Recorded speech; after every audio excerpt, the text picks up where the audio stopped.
Good afternoon, all of you.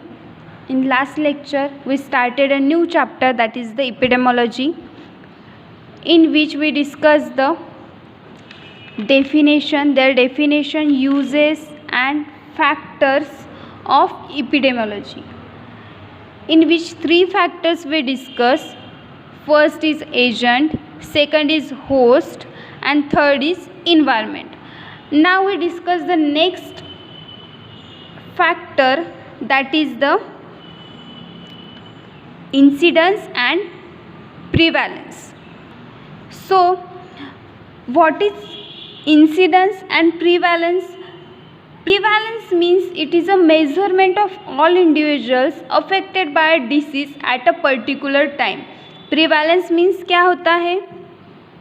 ऐसा measurement करते हैं हम ऑल इंडिविजुअल्स का, यानी ऑल इंडिविजुअल्स पीपल का हम मेज़रमेंट करते हैं which is affected by the disease eight a particular time पे वो कौन से डिजीज़ को अफेक्ट कर रहे हैं, या फिर पर्टिकुलर ईयर होगा तो उस ईयर में कितने इंडिविजुअल्स पर्टिकुलर डिसीज़ में से अफेक्ट हुए, उसका हम मेज़रमेंट करते हैं. ठीक है, ये हो गया हमारा prevalence. Then incidence means is a measurement of number of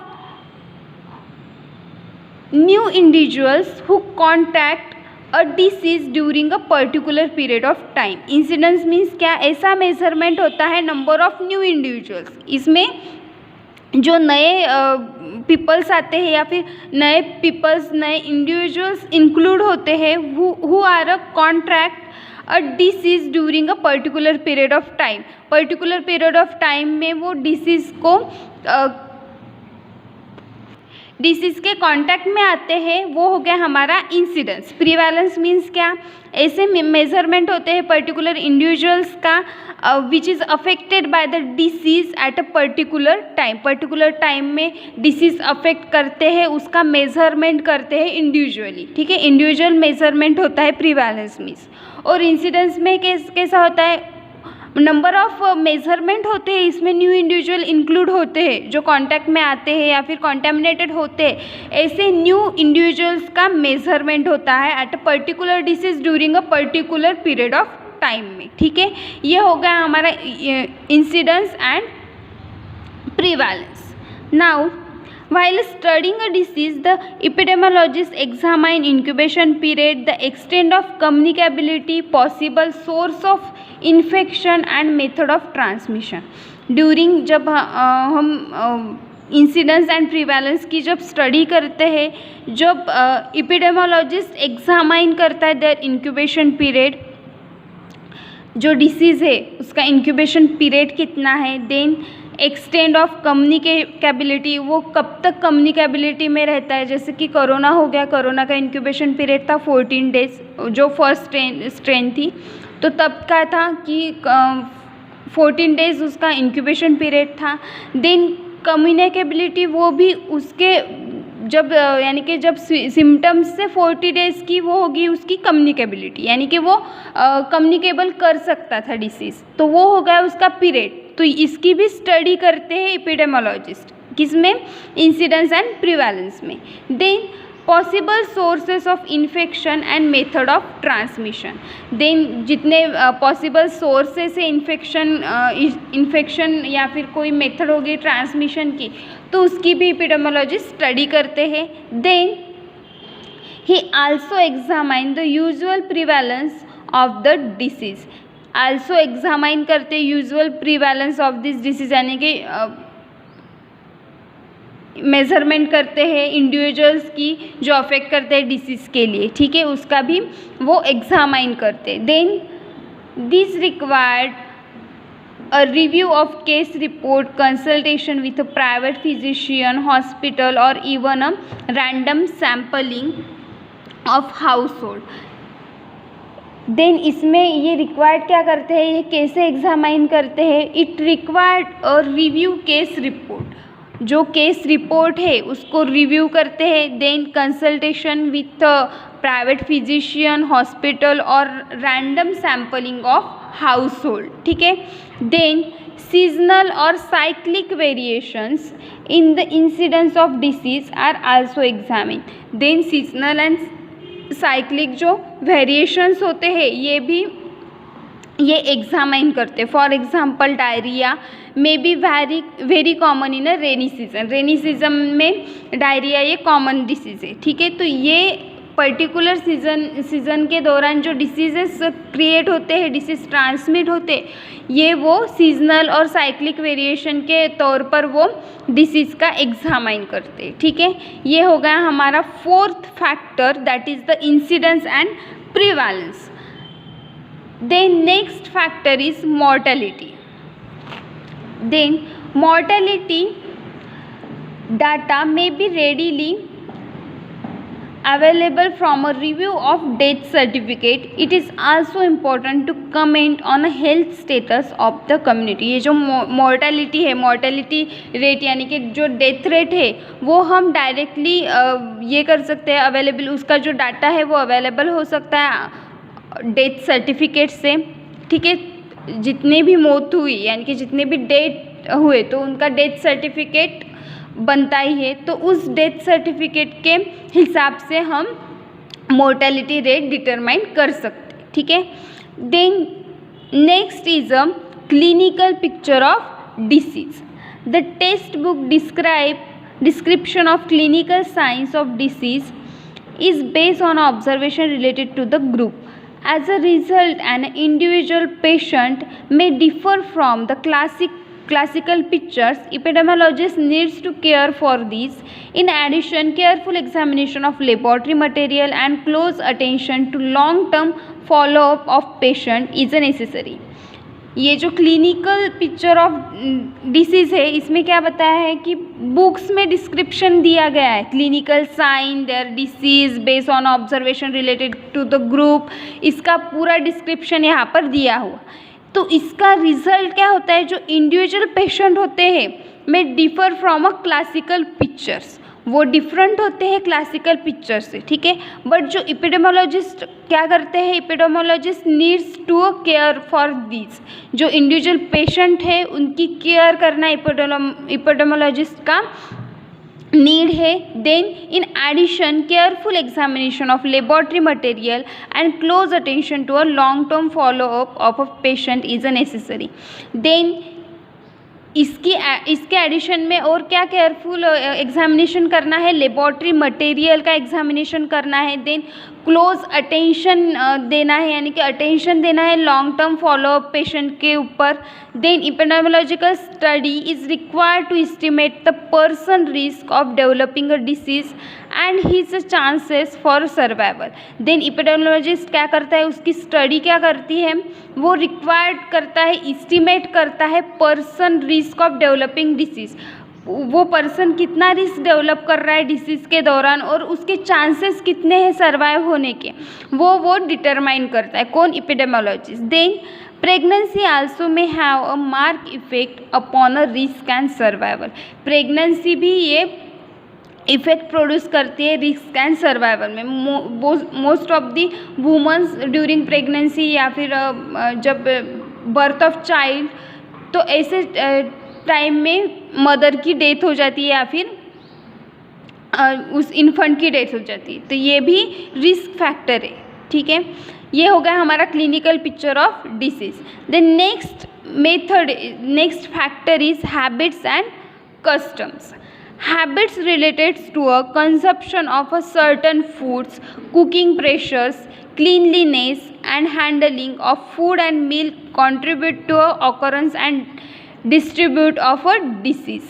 habits and customs भी डिसीज़ का एक कारण है. ठीक है, अगर habits relating to the consumption of a certain foods, अगर कोई जंक्स फूड खाए या फिर कोल्ड ड्रिंक ज़्यादा कंज्यूम करे, तो इस केस में क्या हो सकता है, उसको एसिडिटी हो सकती है या फिर फूड पॉइजनिंग हो सकता है. अगर जंक फूड वो खाए, बाहर का अगर खा रहा है, वो तो बाहर का पता नहीं ना आपको कैसे प्रोवाइड कर रहे हैं, वो कितने दिन का है, वो ये कुछ भी पता नहीं होता, तो इसकी वजह से फूड पॉइजनिंग हो सकता है. देन एसिडिटी हो सकता है. तो ये भी हैबिट्स एंड कस्टम्स भी ये यहाँ पर इंक्लूड होते हैं for the risk of distributing disease या फिर ट्रांसमीटर डिसीज़, ठीक है। देन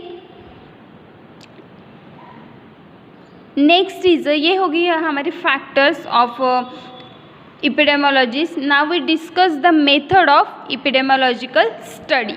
तो फर्स्ट मेथड इज यहाँ पर 3 मेथड्स दिए हैं मेथड्स ऑफ एपिडेमियोलॉजी में। तो first method is retrospective studies, then second is a prospective studies and third is a experimental studies. Now we discuss the first, that is the retrospective study. Under this procedure, already available record are criticized. A group with a disease under a study is compared with a appropriate control group and their characteristics are compared, ठीक है। Retrospective study में क्या करता है कि यहाँ पर एक ऐसी प्रोसीजर होती है जो ऑलरेडी अवेलेबल जो डाटा होता है, रिकॉर्ड होता है, उसके ऊपर स्टडी की जाती है, किसमें, रेट्रोस्पेक्टिव स्टडी में, ठीक है। देन यहाँ पर a group with a disease under a study is compared with a appropriate control group and their characteristics are compared, ठीक है। रेट्रोस्पेक्टिव स्टडी में क्या किया जाता है, जो पहले से ही डाटा अवेलेबल है उसके ऊपर स्टडी किए जाते हैं, जो डाटा या फिर रिकॉर्ड्स मेंटेन किए हुए उसके ऊपर स्टडी की जाती है। और ऐसा ग्रुप ये करते हैं, डिसीज़ का ऐसा ग्रुप क्रिएट करते हैं, उसमें जो स्टडी करते हैं वो कंपेयर करते हैं कंट्रोल ग्रुप से, ठीक है। जो डाटा दिया है उसका जो डाटा है वो कंपेयर करते हैं कंट्रोल ग्रुप के साथ, their characteristic also compared with it. Then next is a prospective studies. Under this procedure record are develop from a study of population. Prospective study में क्या करते हैं, ऐसी प्रोसीजर है, ऐसे प्रोसीजर में आते, इसके अंडर में आते हैं जहाँ पर जो रिकॉर्ड होता है वो डेवलप करते हैं from the study of population. Population की स्टडी करते वक्त जो रिकॉर्ड या फिर वो जो डाटा डेवलप करते हैं उसके ऊपर इसकी स्टडी होती है, ठीक है। अ group with a disease is compared with a control group. ये जो ग्रुप है डिसीज का वो कंपेयर करते हैं कंट्रोल ग्रुप के साथ, ठीक है। Prospective study are generally more difficult and time consuming to pursue. ये जो प्रोस्पेक्टिव स्टडी है वो यानी कि ज़्यादा डिफ़िकल्टी है और टाइम कंज्यूमिंग प्रोसेस है। रेट्रोस्पेक्टिव स्टडी में क्या होता था, जो ऑलरेडी अवेलेबल डाटा था वो और जो कंट्रोल ग्रुप है उसके साथ वो कंपेयर करते थे, ठीक है। बट ये जो प्रोस्पेक्टिव स्टडी है यहाँ पर क्या होता है कि जो रिकॉर्ड है वो डेवलप होता है स्टडी ऑफ पॉपुलेशन की वजह से। जो पॉपुलेशन की स्टडी करते हैं तो उसके हिसाब से ये जो रिकॉर्ड है वहाँ पर डेवलप होता है, ठीक है। तो ये ग्रुप क्या करता है प्रोस्पेक्टिव स्टडी में, तो ये जो ग्रुप है डिसीज़ का वो कंपेयर करते हैं कंट्रोल ग्रुप के साथ, और ये बहुत ज़्यादा टाइम कंज्यूमिंग प्रोसेस है, ठीक है। प्रोस्पेक्टिव स्टडी जो है वो बहुत ज़्यादा डिफ़िकल्ट और टाइम कंज्यूमिंग प्रोसेस है। Then third is a experimental studies. A more certain way of developing epidemiological fact is by properly designed experimental studies. Experimental studies offer the best type of epidemiological investigations. However, design requirements are stringent and amount of time. ये जो experimental study है यहाँ पर क्या होता है, a more certain way of developing a epidemiological fact is by proper design experimental study. अगर हमें मोर इन्फॉर्मेशन चाहिए, मोर डेवलपमेंट करना है एपिडेमियोलॉजिकल फैक्ट्स के ऊपर, तो एक्सपेरिमेंटल स्टडी प्रॉपरली डिज़ाइन करना चाहिए या फिर मोर इम्पोर्टेंस देना चाहिए एक्सपेरिमेंटल स्टडी के दौरान।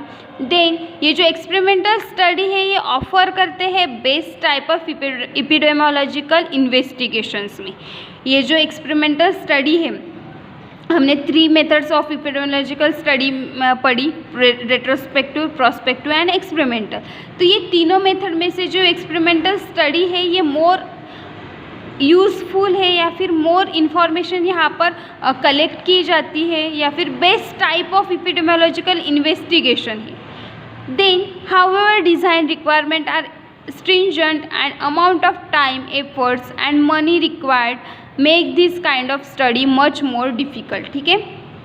देन ठीक है, एक्सपेरिमेंटल स्टडी तो बहुत ज़्यादा इफ़ेक्टिव है, बेस्ट टाइप है, बट ये जो स्टडी है यहाँ पर amount of time and effort of money required make a kind of study much more difficult. तो यहाँ पर जो टाइम और मनी है ये बहुत ज़्यादा लगता है, इसीलिए वो मोर डिफ़िकल्ट मेथड मानी जाती है. ठीक है. ये तो एक्सपेरिमेंटल स्टडी आपने पढ़ा कि इसमें तो बहुत ज़्यादा बेस्ट टाइप है एपिडेमियोलॉजिकल इन्वेस्टिगेशंस का या फिर बहुत ज़्यादा इंफॉर्मेशन यहाँ पर कलेक्ट होती है, बट इस स्टडी में मनी भी ज़्यादा लगता है और टाइम भी बहुत ज़्यादा कंज्यूम हो सकता है. तो इसीलिए ये बहुत डिफ़िकल्ट स्टडी है. सो ये हो गया हमारा methods of epidemiological study. Now we discuss the next, that is the dynamics of disease transmission. So all the epidemiological factor discussed earlier, that is the age, agent, host, environmental condition, habits, customs of a community, measures of a control of for preventing the disease, immunity of individuals together decide the dynamics of disease transmission. ठीक है. ये जो dynamics है तो यहाँ पर वो क्या बता रहे हैं कि जो एपिडेमियोलॉजिकल फैक्टर्स है वो अर्ली हमने डिस्कस किए हैं. कौन से फैक्टर्स थे एपिडेमियोलॉजिकल फैक्टर्स में? एजेंट हो गया, होस्ट हो गया, environmental conditions, habits and custom. ठीक है. Then community measurement of control for preventing the disease, immunity of individual together decided dynamics of this disease. ये जो कंडीशन है, कम्युनिटी है या फिर इम्यूनिटी है for a individual together decided dynamics of this disease. जो इम्यूनिटी के ऊपर जो इम्यूनिटी है इंडिविजुअल्स की, तो इसके ऊपर इसके टुगेदर में वो डिसाइड करते हैं dynamics of this disease transmission. ठीक है. Availability of a right drug at appropriate time में help in controlling a severity and consequences of this disease. ठीक है. प्रॉपरली अगर ट्रीटमेंट दी गई, प्रॉपर टाइम पर प्रॉपर मेडिसिन दिए, अप्रोप्रिएट टाइम पर अप्रोप्रिएट मेडिसिन दिए, ड्रग्स दिए, राइट ड्रग्स दिए, तो कंट्रोल कर सकते हैं हम ये डिसीज़ को. ठीक है. ये तो यही है डायनेमिक्स. ठीक है. Then we discuss the principle of disease prevention and control. Now we discuss the prevention and control of this disease. Two types of disease needs a special mention, that is the communicable disease and non-communicable disease. The principle of prevention and control differ depending on the type of this disease. ठीक है. ये जो principal है control and prevention का, तो ये दोनों disease के ऊपर डिपेंड है उनका प्रिंसिपल. तो first is a communicable disease, that is the infectious diseases. तो इसमें सर्टन डेफिनेशंस यहाँ पर मेंशन किए. तो first definition is a infection. It means a introduction into a body of some pathogenic microorganism which are capable of multiplying within it at the expense of host without coming into contact with the patient. ये जो infection है ये क्या होता है, introduction करते हैं into body में of some pathogenic micro organism. ठीक है. ये जो इन्फेक्शन है ये बॉडी में चला जाता है by the some pathogenic micro organism से यहाँ पर यानी कि जो माइक्रो ऑर्गेनिज्म होते हैं वो बॉडी में चले जाते हैं और मल्टीप्लाई होते हैं, और मल्टीप्लाई होने के बाद वो देन जो एक्सपेंस होते हैं होस्ट के वो बिल्कुल कांटेक्ट में नहीं आते हैं पेशेंट के. ठीक है. जो एक्सपेंस होते हैं होस्ट के वो without coming into contact with the patient. इसमें इन्फेक्शन में क्या होता है, जो माइक्रो ऑर्गेनिज्म है वो जो पैथोजेनिक माइक्रो ऑर्गेनिज्म है वो इंट्रोडक्शन हो जाता है बॉडी में और मल्टीप्लाई हो जाते हैं. ठीक है. मल्टीप्लाई हो जाने के बाद इन्फेक्शन में क्या होता है, ये जो होस्ट है वो कांटेक्ट में नहीं आता पेशेंट के, इसको ये बोलते हैं हम infection. Then next definition is a infectious agent. It is defined as a microorganism, bacterium, protozoa, helminth, spirochetes, fungus, viruses, etc. or other capable of producing infection and under a favorable circumstances of a host and environment having the capacity to produce an infectious disease. ठीक है, तो infection में क्या देखा कि वो pathogen और micro organism body में इंट्रोडक्शन हो जाता है और उसका मल्टीप्लाई हो जाता है, बट जो होस्ट है वो कांटेक्ट में नहीं आता पेशेंट के।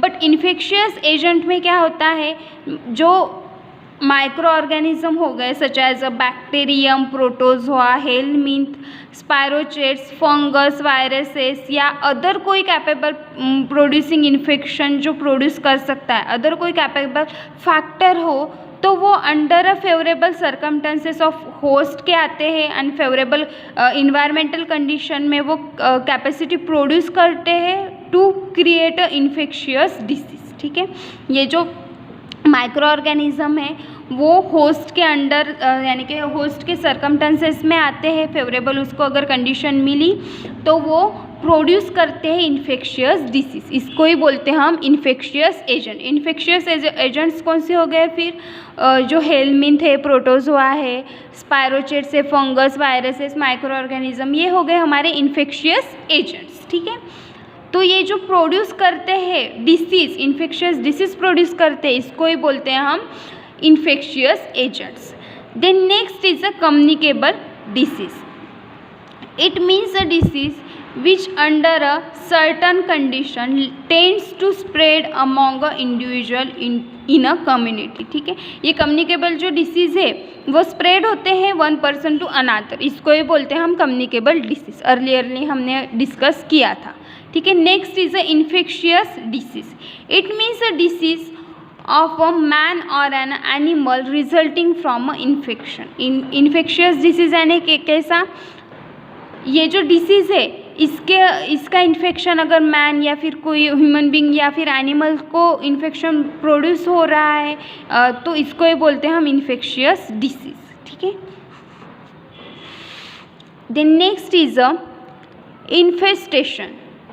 It means the lodging, development and reproduction of arthropods on the surface of body or in the clothing and helminths in a intestine. Infestation means क्या, ये जो डेवलपमेंट करते हैं, रिप्रोडक्शन या फिर लॉजिंग करते हैं, फॉर एग्जाम्पल टू यहाँ पर दिए है आर्थ्रोपोड्स एंड हेलमिन्थ्स। तो आर्थ्रोपोड्स सरफेस ऑफ बॉडी में रहते हैं या फिर क्लॉथिंग में रहते हैं, बट जो हेलमिन्थ्स होते हैं वो इंटेस्टाइन में चले जाते हैं। तो ये जो इन्फेक्शन प्रोड्यूस करते हैं इसको ही बोलते हैं इन्फेस्टेशन। हेलमिन्थ्स यानी जो जर्म्स हो गए वो अगर बॉडी में चले जाए, इंटेस्टाइन में चले जाए तो डायरिया प्रोड्यूस होता है, वोमिटिंग, हेडेक, ऐसे सिम्टम्स वो क्रिएट करता है, तो इसको ही बोलते हैं हम इन्फेस्टेशन। ठीक है, then next is a contamination. It means the presence of infectious agent on a body surface और अ इनएनिमेट ऑब्जेक्ट और अ सब्सटेंस. कॉन्टेमिनेशन यानी क्या, ऐसे presence of infectious agents present रहते हैं बॉडी सरफेस पर या फिर कोई भी ऑब्जेक्ट के ऊपर वो प्रेजेंट रहते हैं। फॉर एग्जांपल कोरोना हो गया। ठीक है, कोरोना के जो पेशेंट है कोरोना के, उनके जो ड्रॉपलेट्स डस्ट में प्रोड्यूस होते हैं या फिर कोरोना के पेशेंट का अगर ड्रॉपलेट किसी टेबल के ऊपर पड़ जाए या फिर कोई भी एरिया में कॉन्टेमिनेटेड हो और उसके ऊपर हमने अगर हाथ रख दिया या फिर हमारे कांटेक्ट में वो जो एरिया आता है तो वो इन्फेक्शन स्प्रेड कर सकता है, वो कॉन्टेमिनेशन हो सकता है। उसका क्लॉथ हो गया या फिर उसके यूज़ किए हुए कोई फोमिट्स हो गए, तो ऐसे जो सब्सटेंस है वो कॉन्टेमिनेशन क्रिएट करता है या फिर वो कॉन्टेमिनेशन हो सकता है। ठीक है, it means the presence of infectious agent on a body surface और अ इनएनिमेट ऑब्जेक्ट और अ सब्सटेंस. ऐसे इन्फेक्शन एजेंट वो बॉडी सरफेस पर रहे या फिर किसी भी ऑब्जेक्ट या फिर सब्सटेंस पर रहे तो वो कॉन्टेमिनेटेड कर सकता है, इसको ही बोलते हैं हम contamination. Then next is a contagion, ठीक है। It means the material which carries the infection. कोई भी मटेरियल होगा तो वो कैरी करेगा इन्फेक्शन को, उसको ही बोलेंगे हम कॉन्टेजियन, ठीक है। फॉर एग्जाम्पल क्लॉथ हो गया, क्लॉथ ये उसके ऊपर इन्फेक्शियस एजेंट है और वो एक मटेरियल हो गया, वो क्लॉथ क्या हो गया, एक मटेरियल होगा और वो कैरी करेगा इन्फेक्शन, और वो अगर दूसरे पर्सन को हो जाए या फिर वो जो मटेरियल है वो कॉन्टेजियन हो गया, ठीक है। Then next is a fomites. They are substances capable of absorbing, retaining of transferring infection. They refer to inanimate object. Then next is a fomites. Fomites यानी क्या, ऐसे सब्सटेंस कि वो कैपेबल रहते हैं एब्जॉर्बिंग, रिटेनिंग और ट्रांसफरिंग द इन्फेक्शन। ऐसे substance for example हो गया क्लॉथ हो गया, रेजर हो गया या फिर उसका टॉवेल हो गया, तो ये क्या है, ये सर्टन सब्सटेंसेस है, वो ट्रांसफ़र भी कर सकता है इन्फेक्शन, एब्जॉर्ब भी करता है और रिटेनिंग भी करता है, तो ये हो गया हमारा fomites. Then next is a host. It means a man or other living animal, including birds and arthropods, affording under a natural condition substances or a lodgement to an infectious agent। Host क्या हो गया, कोई भी host हो गया, human host हो गया या फिर एनिमल्स होस्ट हो गया, कि ऐसा पर्सन, ऐसा एनिमल कि उसके ऊपर यानी कि उसको कोई डिसीज़ है और वो फिर दूसरे को ऊपर यानी कि दूसरा एनिमल्स को या फिर ह्यूमंस को उसका डिसीज़ हो रहा है, तो वो क्या होगा, वो होस्ट हो गया, ठीक है। इट मीन्स सम मैन और other living animal including birds and arthropods, ठीक है। कोई भी हो गया, आर्थ्रोपोड्स हो गया, बर्ड हो गया कोई, या फिर कोई लिविंग एनिमल या फिर ह्यूमन हो गया, वो नेचुरल कंडीशन में वो अफोर्ड करेगा substance of lodging to the infectious agent, ठीक है, इसको ही बोलते हैं हम होस्ट।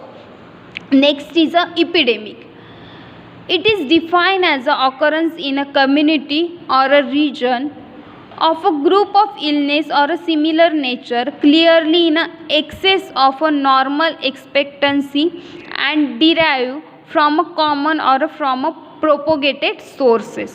ये जो epidemic है इसको हम define करेंगे occurrence in a community और region, वो occur करता है community and region में, या फिर group of any illness of a similar nature clearly in excess of a normal expectancy and derive from a common और फ्रॉम अ प्रोपोगेटेड सोर्सेस, और वो डिराइव होता है कॉमन या फिर प्रोपोगेटेड सोर्सेस, वो डिराइव होता है, इसको ही बोलते हैं हम एपिडेमिक, ठीक है।